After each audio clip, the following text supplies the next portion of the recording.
Well, just thought every now and then I'd just show you some short videos instead of actually writing out 20-minute pages. So I'm just going to do some videos every now and then, just show you some actual drills that I want you to work on. Tonight we'll actually be working on switching plays for the backs in the back half. First of all, we've all game training setups. You do a warm-up / passing practice, 10-15 minutes. Game actually with the same aspects of what you're trying to work on all night. Then you go to a positioning game, 20 minutes, and then you go to a game training, then a training game. Now, these all four aspects should be working on the same aspect that you're trying to work on all night long.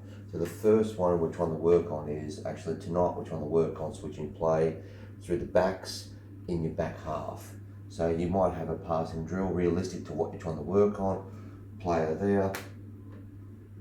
there, here, over here, and maybe one there. And you could have a couple here if you want like that, depends on what you're wanting. So that would naturally then be 3, 4, 2, 5, 7, 11, and maybe a 6. So you could just start off with players here, pass here, here, here, here, here, and then go back through there like that. Simple, start off very basic. Then what you could do then is after about 2 minutes, start making this player drop into space to receive the ball when you're switching play through there. And the next one might be this bloke checks off there, plays back, goes there, runs on, receives, and then plays forward. Starting to actually get it more realistic as the game, the passing drill goes on. Start off basic, every 2 minutes add a little bit a different aspect to it. If you want, you could then, same thing, play to him, he checks off into space to receive the ball to make it game realistic, scan, check off, call for the ball, plays to this fella, he then plays that he checks off away from the pole, receives the ball, plays to the 4, he checks off, 1, 2, back up here, play to that, and then he plays forward. Or if you want, you could have poles like you end up working on later on, running through the pole, bringing it back. Now, this is where I'm not going to say exactly to use how to do exactly that passing drill. Because when you're switching play through the back line, you might want the 8 pushing across over to here to create the option from the 7, from the 7 to the 8 to the 2, and then coming through. So then in your passing drill, you would then try to add that aspect if that's what you're wanting to work on.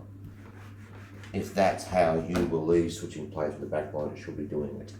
So again, what we're trying to work on is again going through there like that, up to, from one side to the other in an arc, because that is what we're trying to get to in the final stage. That's 10-15 minutes. Now you're not supposed to do a FIFA 11 before that, they don't recommend it. We will be doing that as we have in all our FFA 11s. We were doing a Performance Plus now, it's not FFA 11, with the actual applied metrics being work. Now, if what you're supposed to do in a warm-up, if you're going for a C license, is when you do the warm-up passing practice, when they're standing in line or they're standing here, they should be doing dynamic stretching instead of doing the Performance Plus beforehand. Then we go to a positioning game. Now the positioning game, again, it's in this aspect in this area of the field. If you do working there and you're doing a switching play that direction there like that, that's not game realistic. What you're trying to do is instill into these kids' heads that you're trying to get this arc going through there in this area of the field. Now, with the positioning game, 15-20 minutes, what I like to do is have a box there in that area because that's realism to where you want. You have a 2, 3, maybe even a 4, 5 up here, not a 4. You could have a 9 over here or a 6, 7, 11. Now have 2 goals, pop-up goals on either side over here.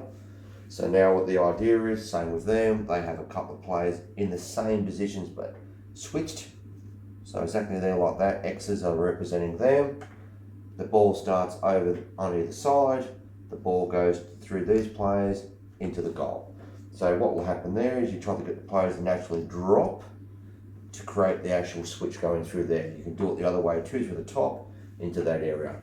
After 5 or 10 minutes, swap the players over, they can then work on it from the other angle. So what we're trying to do there is naturally playing through our back players from one side of the field to the other. Same thing, it's an arc there like that. Naturally the kids will start here and they'll drop deep to create space for the switch to go from side to side. They score this side, they play back the other side. If you want, you can have a 9 up here, you can have a goalkeeper down here as a bouncer. And they can move up and down the sidelines, and then you can play to them, they play back, play into there to score a goal. Now, progressions there. Team task would be get the ball one side to the other as fast as possible. Player task, can we drop to create space for the switch? Simple, easy. Then with the progressions, I would have unlimited touches, down to 3 touches, 2 touch, can the last 2 or 3 minutes be 1 touch, bang bang, see how fast they can get it through from one side to the other. If they score, you can make the other side do push-ups to put more pressure on them to actually get them to stop. There's your positioning game. As you can see, it's in the area of the field that you want to work on. What you're trying to do is get the ball from one side of the play straight to the other side. It's a pretty simple positioning game. It's about 20 minutes of that one. Now, the whole night's been leading up to this, and what we're still trying to do is get the ball from this side to that side as fast as possible, the training game. So then what we would do there is, in the old days, you're always taught to put goals at the halfway here. Now, you get the ball, you're 7 or 11 on this side, get a ball, they shoot into the goals, they score. That's not game realistic. A 7-11 does not get a ball and through ball down the field to themselves. What you're trying to do here is make it as game realistic as possible. When you 7-11 get a ball, they drive forward with a run there. They don't through ball onto themselves. Very rarely. They may, but it's a very rarely thing. So what you're teaching your kids tonight is do a switch play and then just get rid of the ball through ball on there. What you do here is that you have your linkage with your game training sessions. This one, switching plays with the back line, playing up the field, the 7-11 runs up the field, he gets the ball. Next time you then might work on creating space for the cross. So then it all starts to come into these kids naturally, how you want them to play and be realistic. Because what you've taught now is your kids get to the halfway line and just pop a ball on. There's nothing wrong with that, but then you've got to actually have it linking to your next section. Now what you do there to make a game realistic is have poles here. So that way when the 7 or 11 get the ball, they drive through the poles as in a forward run to make a game realistic. The other way is, if you've got the space, you could put cones in there and have a box. And if the 5 here receives the ball, can the 11 run into the box, receive the ball in behind their backs. Now it's starting to get game realistic, or he would receive it up around their back line where he's standing in their back line. Now it's game realistic. You don't just get a ball and boot long to use no one. Now you've got the players running in between poles, making forward runs, or receiving in the wide pockets out wide. More game realistic. And if you're going for your C license, they'll be looking at little things like that too. Is it game realistic? Do I just boot a ball along to myself? No. So you could even have 2 poles in the middle there. So if you do have a 9, the 9 can then run through there too. It's not always realistic if an 8 gets the ball there every single time he's pumping to the sides. Sometimes he may. That might be the easy option, and it's game realistic. You've got to still keep it like a real game. Can he play the 9? Can the 9 make a run up through the middle there if you've got the player there? Then what we'll do here in this you have 7, 2, 3, 4, 5, 11, 6, 8, 9. If you had the numbers, then the oppositions, you'll have them. How do you think that you need them there to create some pressure? Even maybe one up there, like a 9 up there. So then I'll put the blue markers so we can see clearly with all that mesh there, with all the thing.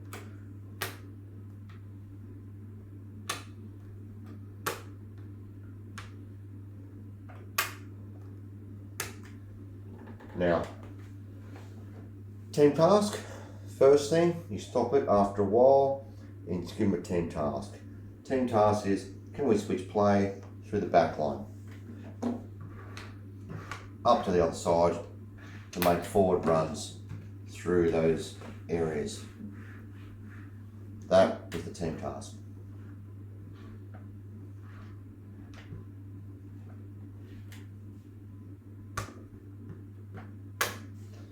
As I said, the team task, can we get down through there, up to this side, forward runs, or into the box in the wide pockets for the 7-11. Now, play also team task there would be if the 7 or 11 is in a more than 2v1, you play back, and that's when you switch play. So as soon as I get 2 defenders coming across here onto your 7-11, he instantly has to play back. That's the team task. If he's 1v1, can he step the player, go through, maybe even bounce the ball back to create space, to push forward, to draw him that way, create space, get into that pocket up there. Every time he's a 2v1, he has to play back. Player tasks would be, can you 3 and 4 stay up high? And as soon as they see that switch coming on, they drop deep to create space for the actual switch. Too many times you see your backs standing in line with their forwards, and they look, they're never going to play to them. That's where they've got to start a little higher. Can they drop nice and quick to create space for the switch? And that's what you have to do. Then can also, other player tasks then would be, can the 6 or the 8 push across to create that triangle to be able to play across there? Or can that 8 come across here to play to him? Can he then be the option to switch play across the other side? And if they are stuck, then could they then play to the 9 to make it game realistic? If it's really on there, there's nothing wrong with playing to the 9 to still make it realistic, because just playing like that is sometimes unrealistic. But, and that's where I'll get rid of that mess again. It's quite simple. There you play a task. You would do your team task first, and that is simple. Switch play through the back line. Then you start working on the smaller fundamentals with the players. What is this 2 and 5? Can the 2 and 5 push up a little when he's there with the ball? Is he an option to receive to play back? Can the 3 drop deep and out wide down there? Can the 4 drop deep, or can the goalkeeper be there to be the option? Then the 5, can he push wide? Can he start in, push wide to have space in behind, to play up there, to play through there? Can the 6 or 8, if he needs to drop down there, 1 push over here if he needs to bounce off these players? They're the team tasks. So you start with the actual, team task, then you go to player task, then coaching cue. Your coaching cue might be when he gets it up here, receives the ball, you stop play, you explain why it worked and how it worked, and then give him little ideas of how it could be improved or done better. But remember, the whole trick with this one is, as soon as there's a 2v1, he plays and switches. If it's not working, the switching play, you might see you get up to this player, straight away you yell out to him, switch play, bang, instantly go there. The way to get this to work is the player tasks, showing them exactly where you want them to play. Now you might have to do 2 play tasks at once to make it work quicker and easier. Once you start working on each player on their tasks, that then will then start to then happen there like that. And there's nothing wrong with playing around, and then all of a sudden they're boxed in on this side, and he plays back, and plays back. That's all you're trying to work on. One little aspect each night. Next night it might be switching play for the middle of the field. Or it might be exactly like I said, you've played up to here, now what are you going to do? Can you then get up the side to create space for the cross in? That would be your next night. It then works from one aspect to the other. The kids then understand when they go out into a field, they will know exactly how they should be switching play for the back lines. Too many times you see your back standing at the halfway like this with all the forwards sitting there. And when the player out here gets the ball, he's not going to play back to there with blokes standing there, bang. Instantly these 2 blokes have to drop, they spread wide, now you've got room for the switch. It all starts to make sense to them with these little things that you work on. And after doing quite a few training sessions, it starts to become natural. This can be done in JDL, youth, girls, any league. You see the seniors players, if they're smart enough, they drop to create room for the switch. Now, the last aspect, is a training game. That's the time when you actually just stand back and just watch and absorb. Same thing, do we go to a training game and just start putting in goals again here, and then having equal numbers of teams and playing up and shooting. Everything you worked on tonight, you're just going to blow out, because now he's gone back to the simple, we need goals to score, put through. There's a goal here. Same thing with the game training and the gut training game.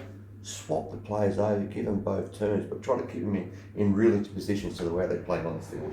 Same here. When they're playing the game, can you after 10 minutes swap players around?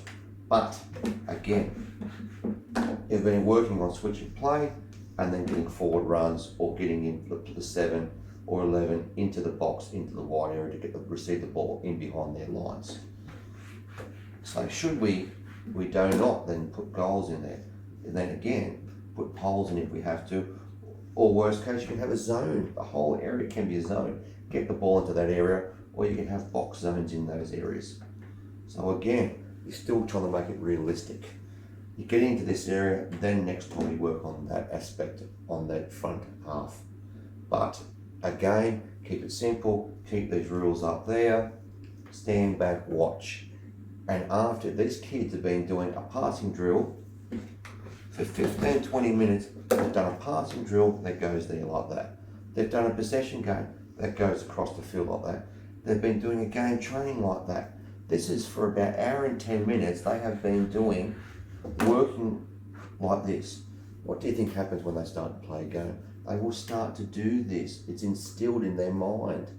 Then they go out into a game, they know exactly how you want them to play.